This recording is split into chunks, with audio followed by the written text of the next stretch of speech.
boys? Are you ready to do book club? Yeah?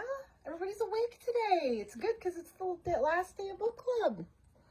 Hello, Rogue. And Griffin. And my co-host, Daisy Ray. Hi, Ray. And look, Sarah, she's awake today.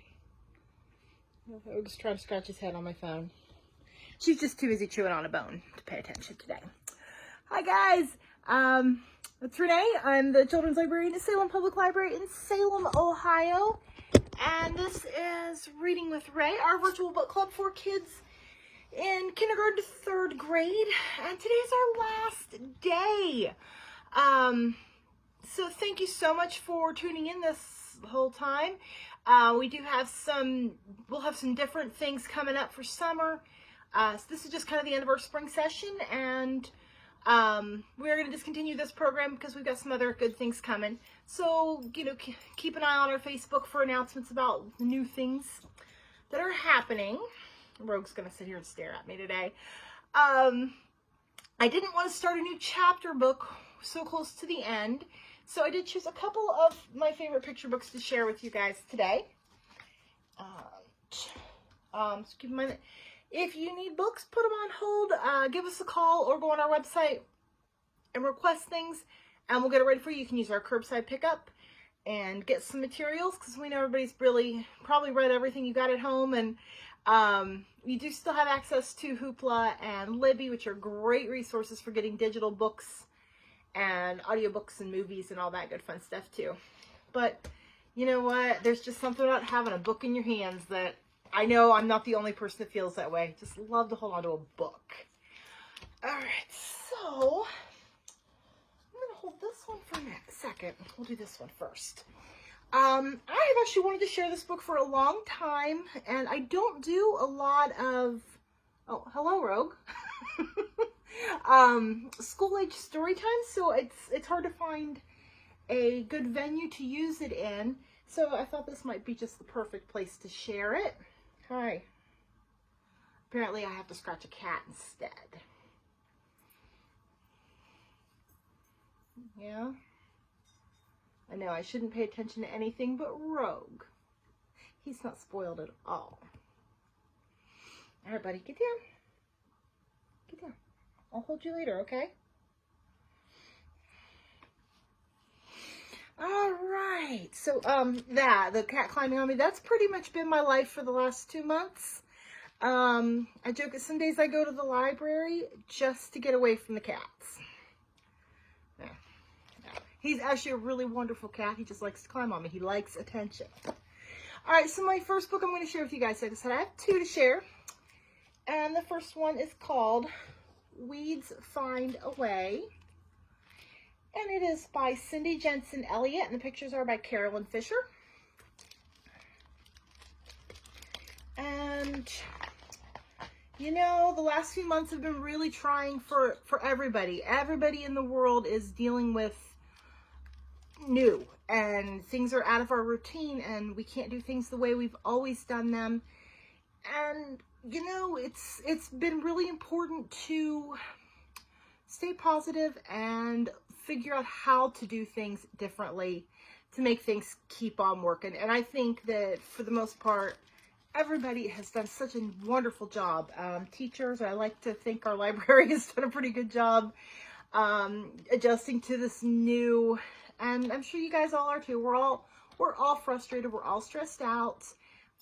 We're just trying to find a way to do things. And that's why I liked this book and thought it was a good one to share with you guys today. I'm going to do the same thing I did yesterday, where I read it and then flip it around to show the pictures. Weeds find a way to live where other plants can't grow. Each weed carries thousands of seeds, each waiting to make a new weed.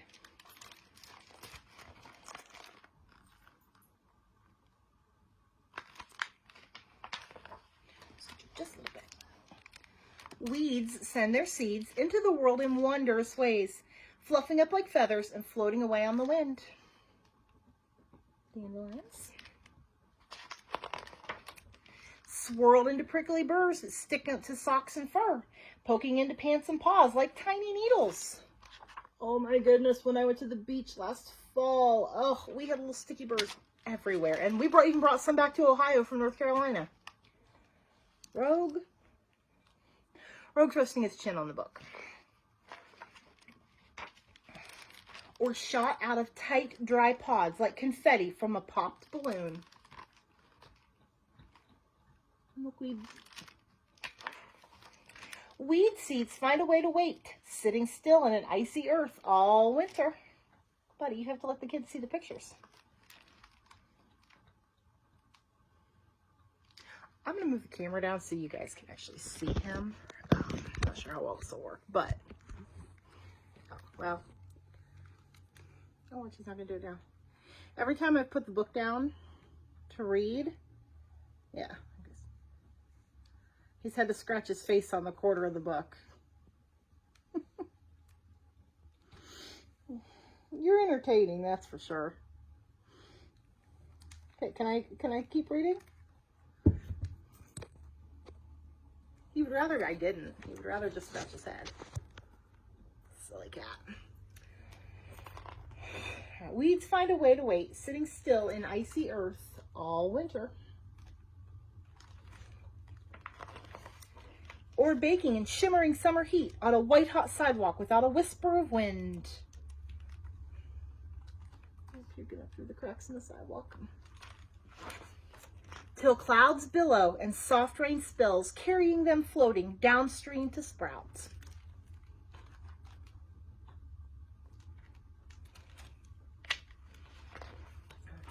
In the smallest, strangest place that they could possibly live.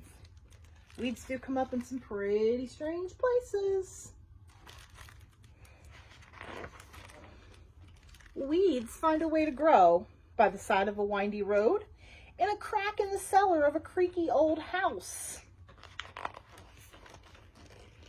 in a tangle of tree roots at the top of a spine of stone, or wedged in the worn sole of a tattered sneaker. That'd be kind of cool, actually. Like if you maybe had a pair of gardening shoes that you left in your shed and weeds grew in them. Weeds are tough. Weeds, oh, did I show the picture?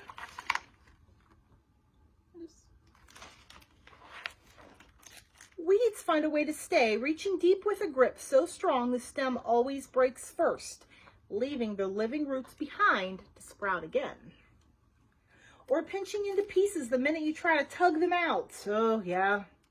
Spreading into a spray of plant parts that find new spots to take root.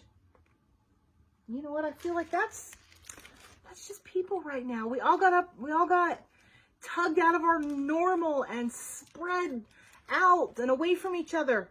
And we're going to continue to grow and thrive. Weeds find a way to fight, hooking tender skin with horny thorns. Oh, yeah. Stinging unsuspecting tongues with invisible prickles. And surprising hungry insects with sap so tart it could turn a tongue inside out. All those great ways that they spread their seeds.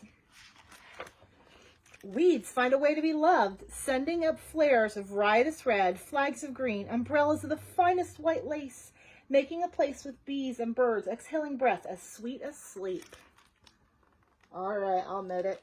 I love weeds. I love dandelions and Queenland's lace. Now, I can do without the spike weeds, but I don't know. I've got a whole yard of dandelions, and that doesn't bother me. They feed the bees. Weeds find a way to stay. Unexpected guests. Oh, did I show that one? I did. It's a beautiful picture. Stay. Unexpected guests who just happen to bring those beautiful purple flowers. The whole family along. Oh my, that is a lot of purple flowers that grew.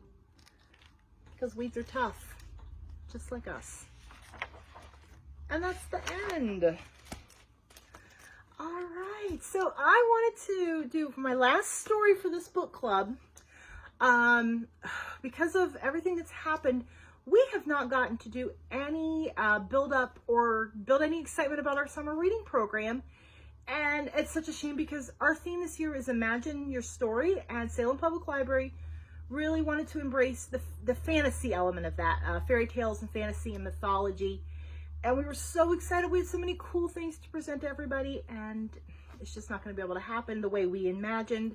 We do still have some good things coming for you guys, just not quite in the way we had originally imagined. So we had to imagine a new story. But in the embracing of the fairy tales and the fantasy, I came back to one of my favorite versions of one of the oldest, most classic fairy tales of all time, and that is Cinderella. The Cinderella story that we all know, mostly here in Ohio, is the kind of the Western European version from Germany.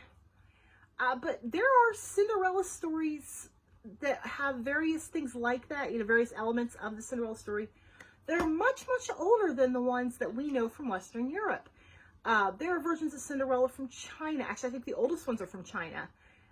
From the Middle East, from South America. So the Cinderella story is very well loved around the world. And that's one of the reasons I love this book, because this book, it uses all of them and uses different parts and pieces to tell one Cinderella story.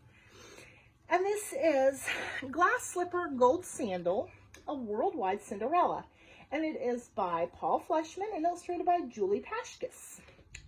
And it is published by, the last one I think was Simon & Schuster. Yes, Simon & Schuster, as Weeds Find a Way.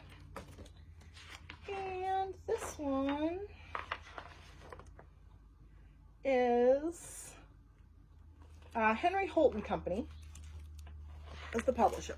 So this is Glass Slipper, Gold Sandal, A Worldwide Cinderella. I think this one is available on Hoopla, so if you like it, go on there and check it out.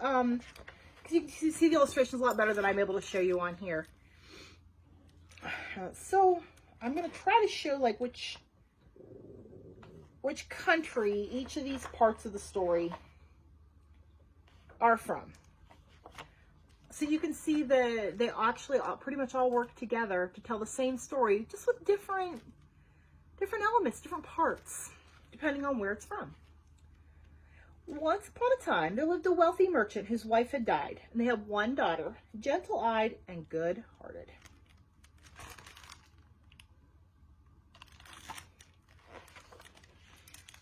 And this part is from Mexico. Down the road lived a widow with 2 daughters. The woman gave the girl treats when she passed, pan dulce to eat, sugarcane to chew. The girl knew that her father was lonely. You should marry the widow, she told him. She's nice to me. The father had his doubts, but the daughter kept asking, and how long can a father say no to his daughter? And so he and the widow were married. Oh, beautiful, those beautiful illustrations. That's why I highly recommend actually looking at a copy of this one. Korea. But no sooner had the stepmother moved in than she began to order the girl about. All day long she set her to weeding the rice fields and cooking and carrying. The woman gave the girl's room to her own lazy daughters, and at night the girl had nowhere else to sleep but curled for warmth among the ashes on the hearth. It's from Iraq.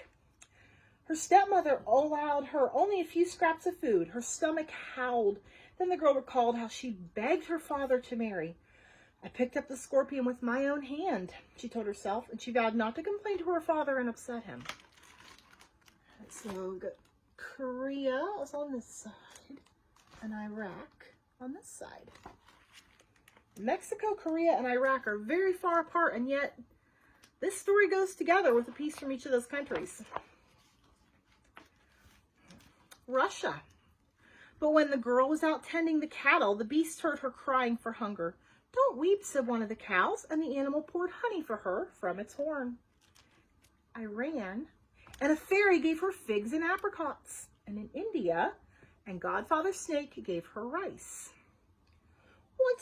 In Ireland, once she was eating well and proper, the girl bloomed into a right rare beauty. The stepmother couldn't fathom it, and meanwhile, her own sour-faced daughters would curdle the milk if they looked at it twice.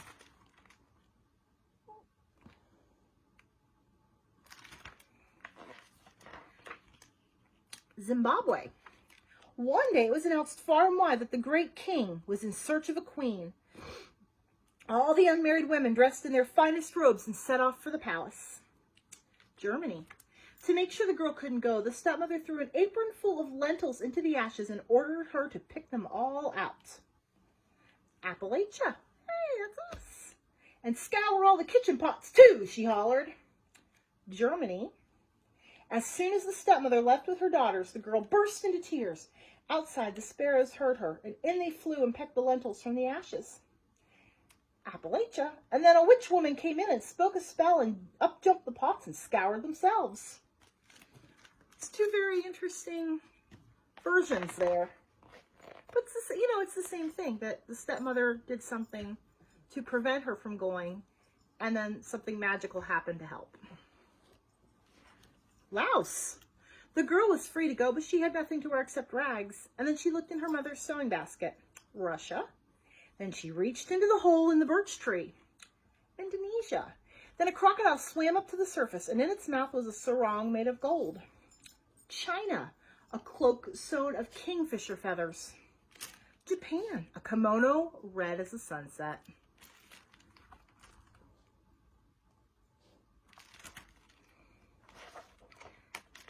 France. And on the girl's feet appeared a pair of glass slippers.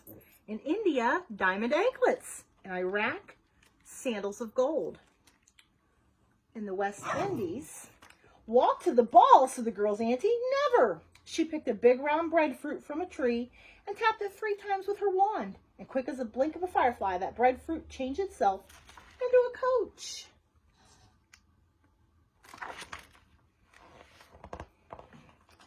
Poland. When she made her entrance, so great was her beauty that the musicians stopped playing. No one, not even her stepmother, knew who the beautiful stranger was.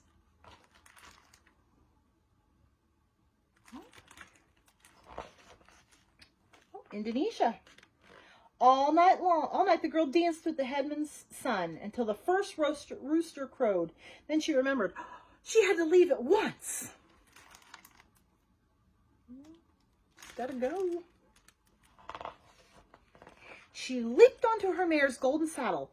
Who are you? Called the prince. Oh, we're in Ireland now, sorry. The girl had no time for words and charged down the lane. The prince sprinted beside her, got a hand on her shoe, and the dainty thing pulled off in his fingers as she galloped away. And she's running away. China. The king declared he would marry the golden shoe's owner. He ordered the women of the court to try it on, but none could squeeze inside it. And so he went searching for its owner, up and down mountains, Iran, across the deserts, Laos, until he came to the stepmother's house. When she saw him approach, she grabbed her stepdaughter, wrapped her in a mat, and hid her. France. Oh, I didn't show the pictures. I'm sorry. There you are. France. I'm certain the shoe will fit one of my fine favored girls, said the woman.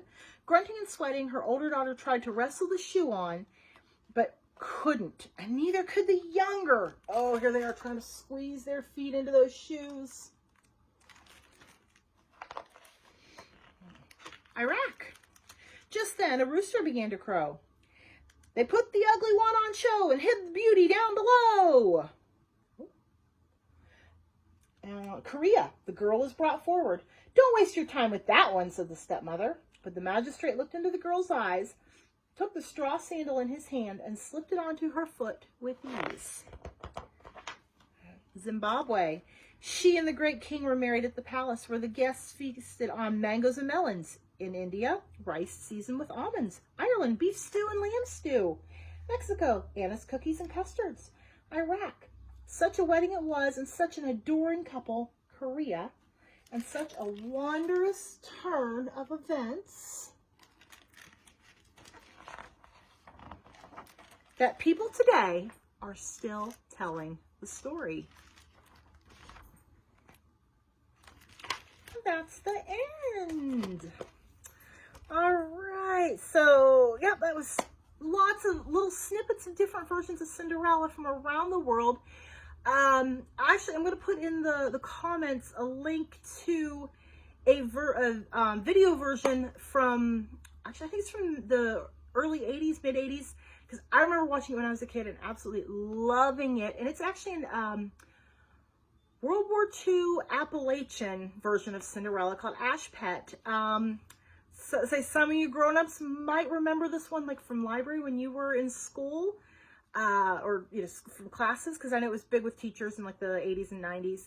And the creators of that have just re-released it to be shared. And I will say, if it's not scary, some of them are scary, but Ash Pet's not, but it is a little more maybe mature, certainly more mature than like the Disney Cinderella. So if your kids are maybe a little sensitive, maybe preview it first before you let them watch it. I think it's wonderful, but I also, you know, I'm aware it is a little more mature. It is live action, and it's Appalachian theme, but it's also probably a little bit closer to the Grimm's fairy tales, which actually are pretty gruesome. So, just, you know, word of the wise, I will put a link up to that because I think they're wonderful. And if you like Ash Pet, you know, give the rest of them a try as well. So I'll post that link. Daisy's barking because the neighbors have a delivery arriving, I think. Daisy Ray, hush. Ray Ray. Apparently that's how she's going to say goodbye. I hope you guys have enjoyed these. I have definitely enjoyed making them for you, and I hope you've enjoyed some of the books, maybe turn you on to some different books. If you ever need book suggestions, get a hold of me. I'd be happy to recommend some stuff for you. That's what I do. So I am signing off for the last time for Reading with Ray. Ray's not going to come down and see us, I guess. She's too busy with the delivery guy. Rogue is here, and so is Griffin. All right, Griffin, you want to... We'll sign off on Griffin here. All right, Griff.